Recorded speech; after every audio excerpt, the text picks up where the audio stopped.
అదానీ వ్యవహారంలో ఏపీ ప్రభుత్వం విచారణ జరిపించాలని డిమాండ్ చేసింది కాంగ్రెస్ పార్టీ. గవర్నర్ని కలిసిన టీపీసీసీ నేతలు అదానీ జగన్ ఒప్పందాలపై విచారణ జరిపించాలని వినతి పత్రం అందించారు. గత 5 ఏళ్లలో జగన్ ఏపీని అదానీ ప్రదేశ్గా మార్చేశారంటూ సంచలన ఆరోపణలు చేశారు టీపీసీసీ అధ్యక్షురాలు వైఎస్ షర్మిల.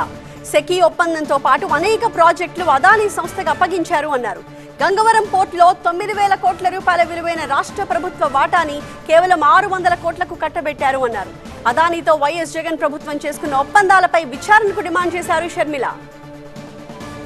జగన్మోహన్ రెడ్డి గారు ఆంధ్ర రాష్ట్రాన్ని అదానీ రాష్ట్రంగా చేశారు. ఒక బ్లాంక్ చెక్ లాగా అదానీ గారికి ఆంధ్ర రాష్ట్రాన్ని ఇచ్చే ప్రయత్నం చేశాడు జగన్మోహన్ రెడ్డి గారు. ఒక సోలార్ పవర్ డీల్లోనే 1750 కోట్ల రూపాయలు జగన్మోహన్ రెడ్డి గారికి లంచం వచ్చింది అని ఇప్పుడు బయటపడింది.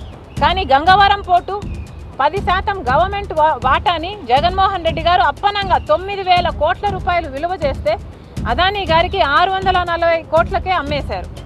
ఇది అన్యాయం కాదా?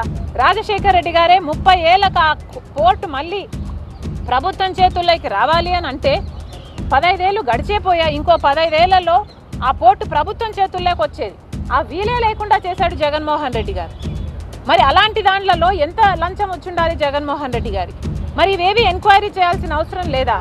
అవినీతి ఎంత జరిగింది, ఎక్కడ జరిగింది అని, అన్యాయం జరిగింది అని మీరు తెలుసుకోకపోతే ఆ డీళ్లు ఎలా క్యాన్సిల్ చేస్తారు? ఆ డీళ్లు క్యాన్సిల్ చేయకపోతే మరి ప్రజలకు అన్యాయం చేసిన వాళ్ళు కారా మీరు? మిమ్మల్ని ఓట్లేసి గెలిపించింది ప్రజలైనప్పుడు వాళ్ళకు న్యాయం చేయాల్సిన బాధ్యత మీకు లేదా? మళ్ళీ చెప్తున్నాం, అన్యాయం జరిగింది, అక్రమం జరిగింది, క్రైమ్ జరిగింది అని అమెరికా వాళ్ళు చెప్తున్నారు. సాక్ష్యాలు ఆధారాలు ఉన్నాయని వాళ్ళు చెప్పి వాళ్ళు ట్రయల్ కూడా ప్రొసీడ్ అవుతున్నారు. మరి అలాంటప్పుడు కనీసం ఇక్కడ ఎంక్వైరీ చేయాల్సిన బాధ్యత మీకు లేదా? వెంటనే ఎంక్వైరీని కమిషన్ చేయాలని చంద్రబాబు గారిని డిమాండ్ చేస్తున్నాం.